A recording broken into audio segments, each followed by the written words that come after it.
Dame Elizabeth Rosamond Taylor was a British and American actress. She began her career as a child actress in the early 1940s and was one of the most popular stars of classical Hollywood cinema in the 1950s.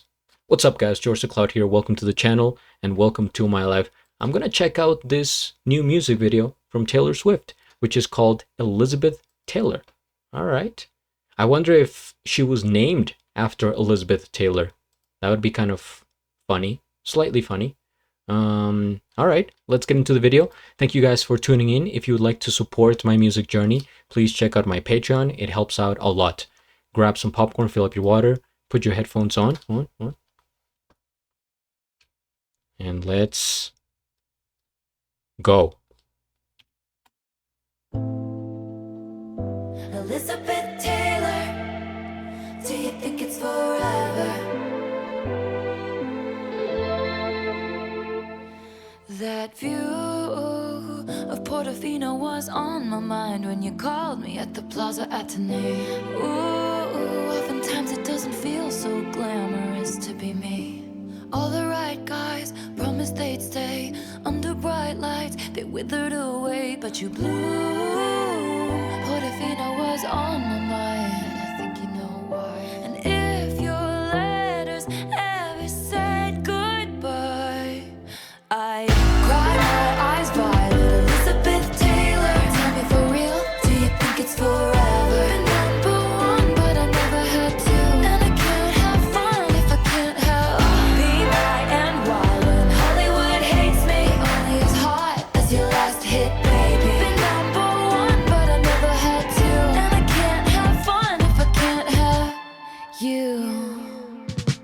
Hey, what could you possibly get for the girl who has everything and nothing all at once? Babe, I would trade the Cartier for someone to trust. We hit the best booth at Musso and Frank's. They say I'm bad news, I just say thanks. And you look at me like you're hypnotized, and I think you know why. And if you ever leave me high and dry, I cry my eyes violet. Elizabeth Taylor, tell me for real, do you think it's forever? Been number one, but I never had to.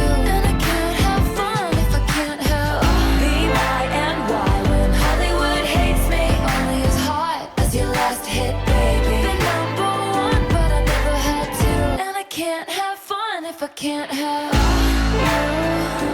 Elizabeth Taylor, do you think it's forever? If I can't have you. All my white diamonds and lovers are forever in the papers, on the screen, and in their minds. All my white diamonds and lovers are forever. Don't you ever end up anything but mine.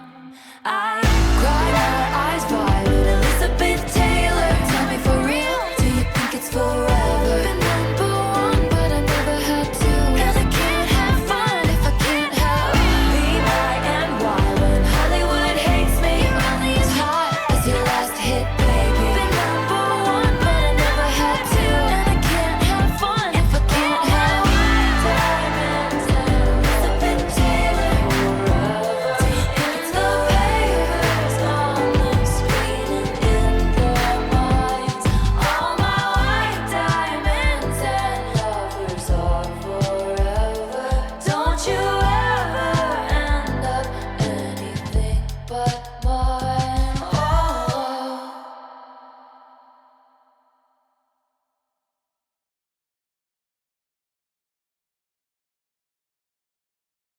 Okay, the credits here. All the films that I have yet to watch. Archival footage, special thanks to House of Taylor and the Elizabeth Taylor Trust. Okay. So this is pretty interesting. I'm gonna give you guys my thoughts. First things first, we hit the like. I am subscribed, and I'll have a link of the original video down in the description below. Shout out to my friend Lita if you're watching. So Taylor Swift, I've reacted to her a bit. Um, I enjoy some of her songs, and I guess one of the things that stand out to me is her lyrics and her concepts, and that's why I'm saying this is very interesting because it's based on literally a person, right? So she wrote a song, um, kind of dedicating it to her. See, my thinking here is that based on the brief research that I did, Elizabeth Taylor was at the top. She was peak in the 1950s. She was it.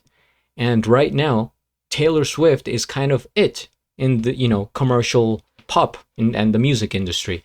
So it seems to me that she's kind of looking up to her and being like, what would you do in this situation? Kind of like for inspiration, for advice, right? Noting that they probably had similar feelings and similar things going on, because you're at the top of Hollywood, you have all this fame, you have the fans, you have the money, you have everything.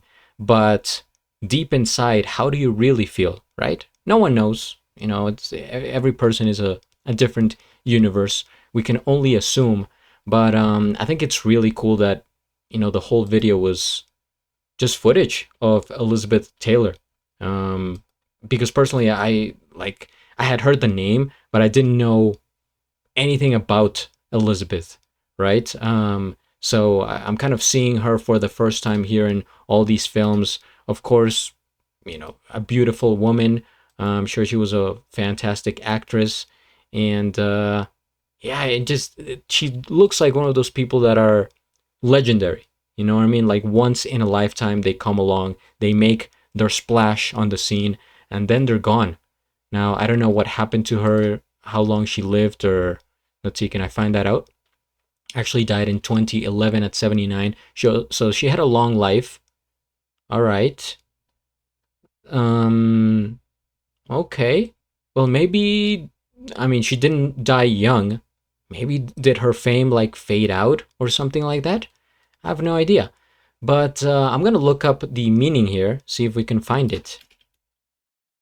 Just for the knowledge, guys. Meaning.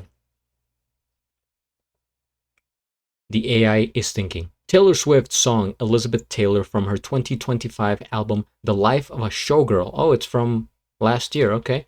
Explores the intersection of intense public scrutiny, romantic vulnerability, and the parallels between her life and the late Hollywood icon. It functions as cosplay using Taylor's infamous romantic history and violet-eyed reputation to explore Swift's anxiety about her own fame. I kind of see it. I mean, based on the video, Taylor Swift is coming out in this vulnerable way. It's